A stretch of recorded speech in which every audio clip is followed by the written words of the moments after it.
आपका स्वागत करता हूं आपके केमिका पॉइंट में। बच्चों, आज का हमारा टॉपिक है सॉलिड स्टेट। हम पढ़ेंगे सॉलिड स्टेट, जो हमारा चैप्टर है सॉलिड स्टेट। सॉलिड स्टेट में हम सॉलिड में एटम साइन मॉलिक्यूल की पैकिंग के बारे में पढ़ते हैं। किसी भी सॉलिड में एटम साइन मॉलिक्यूल्स का अरेंजमेंट कैसा है, उनकी पैकिंग कैसी है, इसकी जानकारी हमें सॉलिड स्टेट से मिलती है। हमें ये मालूम चलता है कि किसी सॉलिड में कितना स्पेस पार्टिकल्स ने ऑक्यूपाई किया है, कितना स्पेस खाली है, उसमें क्या क्या इम्परफेक्शंस हैं, क्या क्या कमियां हैं सॉलिड में, इन सब की जानकारी हमें सॉलिड स्टेट से मिलती है। तो पहले मैं आपको उन टॉपिक से इंट्रोड्यूस करा दूं जो टॉपिक मुझे इस चैप्टर में आपको पढ़ाने हैं, फिर मैं आगे बढ़ाता हूँ। सबसे पहले हम जानेंगे कि सॉलिड क्या होता है और उसकी क्लासिफिकेशन को। पहला हमारा टॉपिक रहेगा क्लासिफिकेशन ऑफ सॉलिड। तो सॉलिड को दो तरह से क्लासिफाई करते हैं, एमॉर्फस सॉलिड और क्रिस्टलाइन सॉलिड। हम जानेंगे क्या होता है एमॉर्फस सॉलिड, क्या होती है क्रिस्टलाइन सॉलिड। दूसरा टॉपिक हमारा होगा यूनिट सेल। हम जानेंगे क्या होता है यूनिट सेल, क्या होती है लैटिस पॉइंट। इसके बाद हम समझेंगे टाइप्स ऑफ यूनिट सेल को, कितने तरह की यूनिट सेल होती है। 7 तरह की यूनिट सेल होती है, जिसमें कि हमें क्यूबिक यूनिट सेल को डिटेल में पढ़ना है, पढ़ना है। इसके बाद हम समझेंगे number of atom per unit cell को, number of atom per unit cell.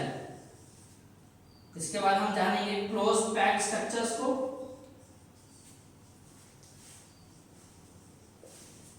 One dimensional close packed structure, 2 dimensional, 3 dimensional close packed structures को। हम जानेंगे पैकिंग फ्रैक्शन को, क्या होता है पैकिंग फ्रैक्शन या फिर पैकिंग एफिशिएंसी।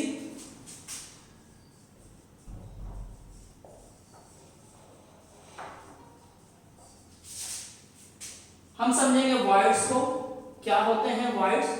2 तरह के वॉइड्स आपको जानने हैं, एक है टेट्राहेड्रल वॉइड और एक है ऑक्टाहेड्रल वॉइड। इसके बाद हम समझेंगे इम्परफेक्शंस इन सॉलिड को, इम्परफेक्शंस इन सॉलिड। इसके बाद हम जानेंगे इलेक्ट्रिकल प्रॉपर्टी ऑफ सॉलिड और उसके बाद मैग्नेटिक प्रॉपर्टी ऑफ सॉलिड।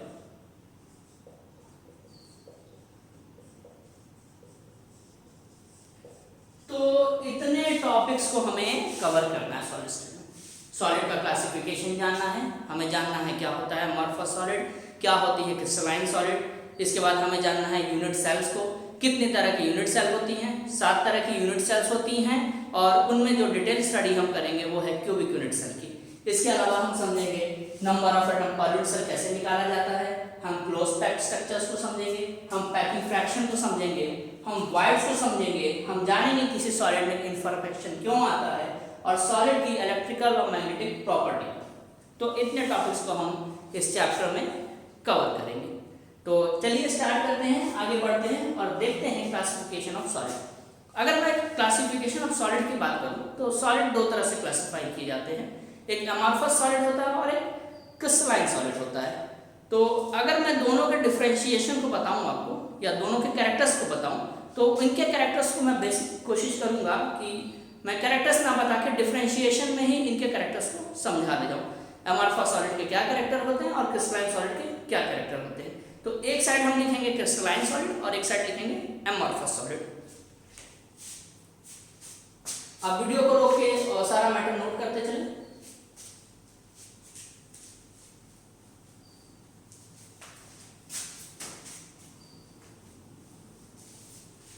तो एक साइड हम लिखते हैं क्रिस्टलाइन सॉलिड और एक साइड लिखते हैं एमॉर्फस सॉलिड।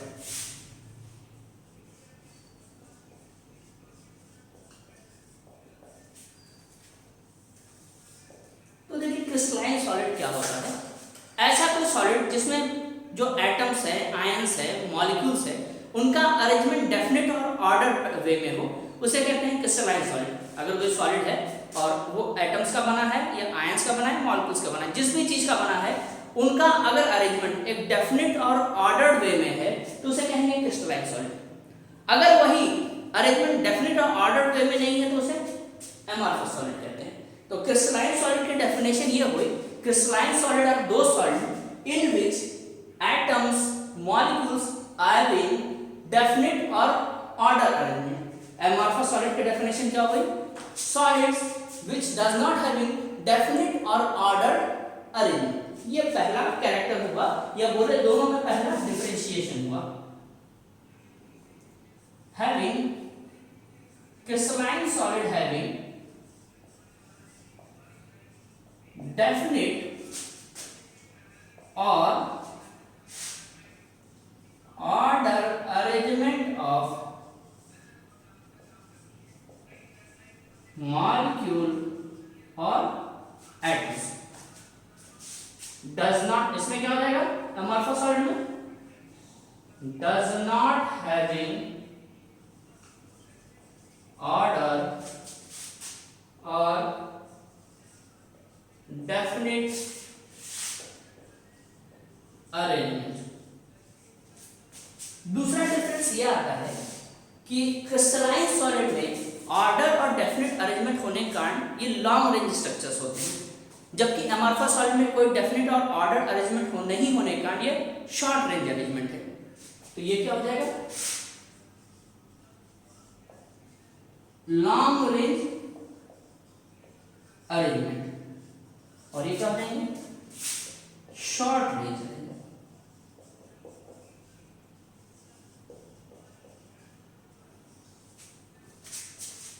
तीसरा पॉइंट ये होगा, तीसरा डिफरेंशिएट ये होगा, या बोले दोनों कैरेक्टर ये होंगे, क्रिस्टलाइन सॉलिड की sharp melting and boiling point होती है और एमॉर्फस सॉलिड की कोई sharp melting and boiling point नहीं होती। क्रिस्टलाइन सॉलिड क्या होता है, जिसका sharp melting and boiling point हो, और एमॉर्फस सॉलिड क्या होता है, जिसका कोई शार्प मेल्टिंग और बॉइलिंग पॉइंट ना हो। अब यहाँ बात है कि शार्प क्या होता है, शार्प का मतलब होता है एग्जैक्ट, शार्प का मतलब होता है एग्जैक्ट। अगर कोई क्रिस्टलाइन सॉलिड है और उसकी मेल्टिंग पॉइंट है 100 डिग्री सेल्सियस, तो जैसे हम सॉलिड को हीट करेंगे और टेम्परेचर 100 डिग्री सेल्सियस पहुंचेगा, वो मेल्ट कर जाएगा, एग्जैक्टली 100 डिग्री पे वो मेल्ट हो जाएगा, यानी वो क्या कहलाएगा, शार्प, एग्जैक्ट। जैसे हम ये बोलते हैं डेली लाइफ में, होता है शार्पली 4 बजे, मतलब एग्जैक्टली 4 बजे, तो शार्प का मतलब होता है एग्जैक्ट। तो जो क्रिस्टलाइन सॉलिड है इनकी sharp melting and boiling point है, शार्प मेल्टिंग पॉइंट, और यहाँ क्या है, does not having any sharp melting point। अगला है, अगला जो डिफरेंशिएशन है दोनों में वो ये है कि क्रिस्टलाइन सॉलिड में जो है वह डेफिनेट हीट ऑफ फ्यूजन है और एमॉर्फस सॉलिड में कोई डेफिनेट हीट ऑफ फ्यूजन नहीं है। क्या हो जाएगा यहाँ पे, डेफिनेट हीट ऑफ फ्यूजन, और यहाँ पे no definite heat of fusion.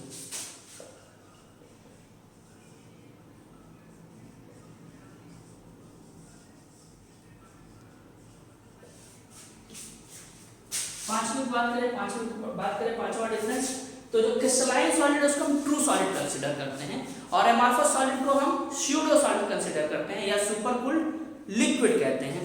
क्या हो जाएगा, ट्रू सॉलिड, और ये क्या हो जाएगा,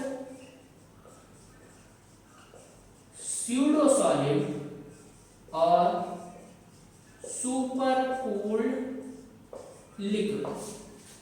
अगला डिफरेंशिएशन है दोनों में, मैं ऊपर से बता दे रहा हूं, अगला लिखने की जगह नहीं है।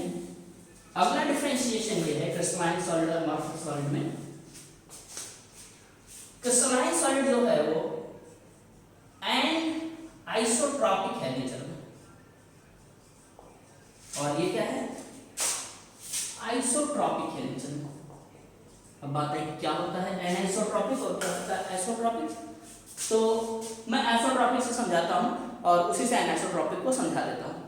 अगर मान लीजिए कोई सॉलिड है, जैसे हमारा ये बोर्ड है, व्हाइट बोर्ड है, सॉलिड है हमारा, तो अगर किसी हम पॉइंट से, जैसे इस पॉइंट से हम डिफरेंट डायरेक्शंस में चल रहे हैं, जब हम डिफरेंट डायरेक्शन में चले किसी एक पर्टिकुलर सॉलिड में, किसी एक पर्टिकुलर पॉइंट से जब हम डिफरेंट डायरेक्शंस में चले तो हमें एक जैसी फिजिकल प्रॉपर्टीज मिले या बोले एक जैसी प्रॉपर्टीज मिले तो उसे कहते हैं आइसोट्रॉपिक। किसी सॉलिड में हम किसी पर्टिकुलर पॉइंट से डिफरेंट डायरेक्शन में चले तो एक जैसी प्रॉपर्टी मिले तो उसे कहते हैं आइसोट्रॉपिक। अगर प्रॉपर्टी चेंज मिले डिफरेंट डिफरेंट जगह, इधर जाने में थोड़ी अलग मिले, इधर जाने में अलग मिले, तो उसे कहते हैं एनआइसोट्रॉपिक। तो हमारा क्रिस्टलाइन सॉलिड एनआइसोट्रॉपिक है, अमॉर्फस सॉलिड आइसोट्रॉपिक है। तो ये दोनों में मेजर डिफरेंस है या बोले दोनों के कैरेक्टर्स हैं। अगर मैं कैरेक्टर को एक बार रिवाइज कर दूं तो क्या क्या कैरेक्टर्स आते हैं। पहला कैरेक्टर आता था कि क्रिस्टलाइन सॉलिड में डेफिनेट ऑर्डर अरेंजमेंट है, अमॉर्फस सॉलिड में कोई डेफिनेट ऑर्डर अरेंजमेंट नहीं है, ये लॉन्ग रेंज अरेंजमेंट है, ये शॉर्ट रेंज अरेंजमेंट है, इसका sharp melting and boiling point है, इसका कोई sharp melting and boiling point नहीं है, यहाँ पे डेफिनेट हीट ऑफ फ्यूजन है, यहाँ कोई डेफिनेट हीट ऑफ फ्यूजन नहीं है, ये ट्रू सॉलिड है, ये सूडो सॉलिड है, ये सुपर कूल्ड लिक्विड है, ये एनआइसोट्रॉपिक है नेचर में, ये आइसोट्रॉपिक है नेचर में। तो ये दोनों में डिफरेंशिएशन है या डिफरेंशिएट है। हमें जो डिटेल स्टडी करनी है, जो ज्यादा क्लासिफिकेशन और देखना है वो देखना है हमें क्रिस्टलाइन सॉलिड का।